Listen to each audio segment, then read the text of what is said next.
In this lesson, we're going to learn more about the fundamentals of Midjourney and starting with basic prompting and building our way up with the different functionalities of this platform. So let's hop into it.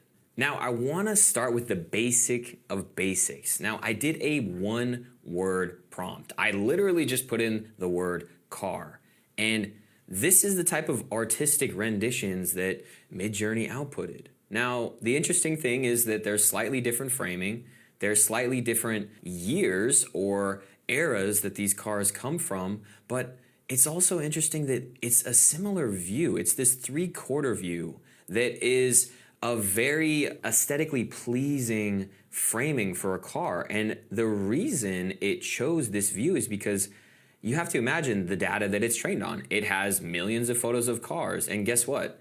Because photographers have found over the years that this is the best view for a photo of a car to be taken, called a three-quarter view, Midjourney defaulted to put out an image that I didn't tell it how to frame the image, but it put out an image that directly related to all the images that it was trained on. So that's just a small little nuance and something to keep in mind, that it's going to output images similar to its own database. And what you leave out of a prompt, it's going to decide for you. So this top right image is a very cool Hawaiian look and feel. I didn't use those words. This left one is almost like a comic book style. This bottom one has got a little bit of a Van Gogh painting in the background. It's a little bit more dark, and it has a completely different look and feel than this vintage car on the right, with some very interesting artistic choices on the top. So whatever you prompt, Midjourney is going to receive that and try to create what you're telling it to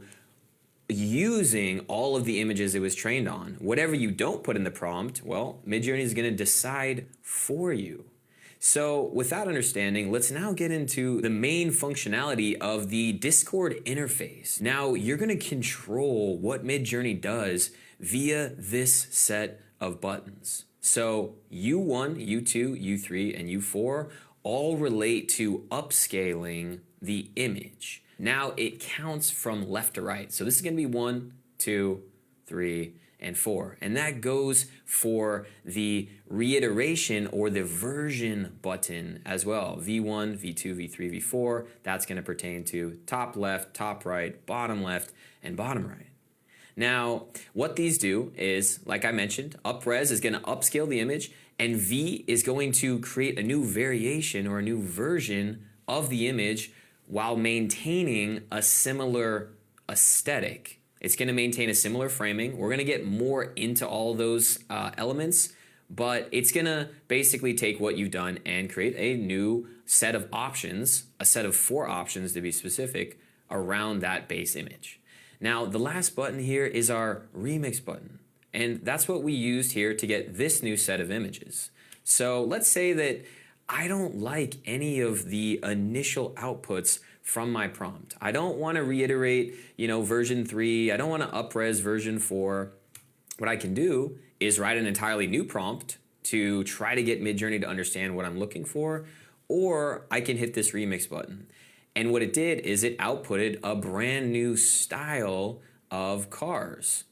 Okay? So once we do that, we can then go through the process of reiterating. And that's what we did down here. So I like the top right image the most out of this first set of images. So what I did is I hit V2. What that told Midjourney to do is, I like this image and I want you to create a reiterated version of 4 new images from that. And you can see it kept the same look and feel, similar framing, color scheme, everything that you can see, with slight variations in the background and details on the car. Now, let's say I like this bottom right image the most and I want a full resolution version of that.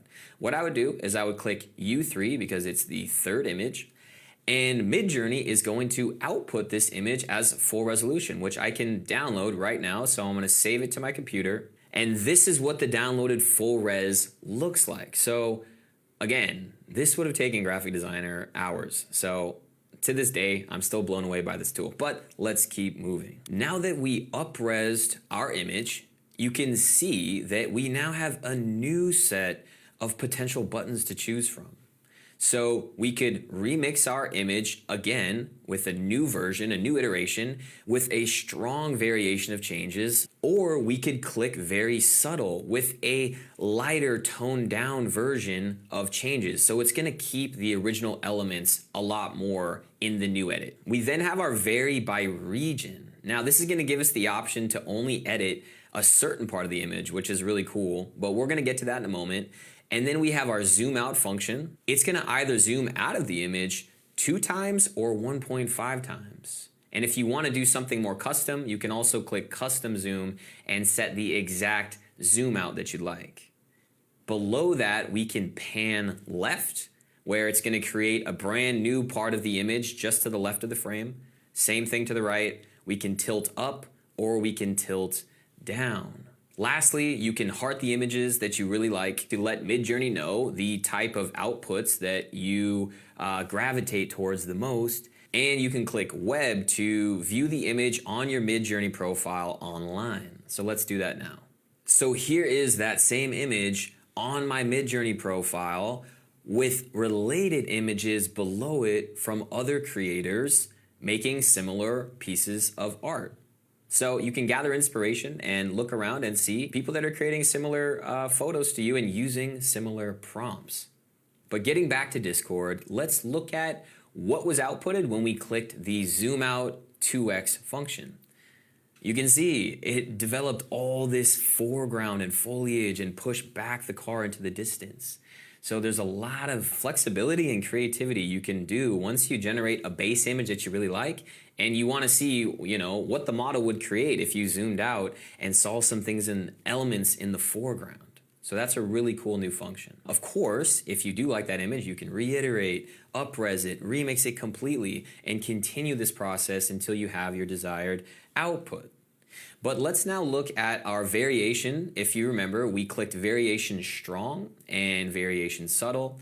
This is what we wanted to create new variations of.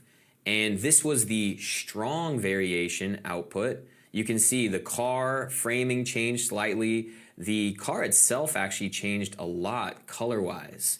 And if we look at the variation subtle, you can see same framing, really similar shape of the car. The headlights are very similar. All of it is a lot more subtle and nuanced in the changes. This one has a lot more obvious changes. So depending on how you want to fine tune your image, and let's say you just want to change it a little bit or you want to really remix it, this is a great way to find a balance between those two for your specific reiteration.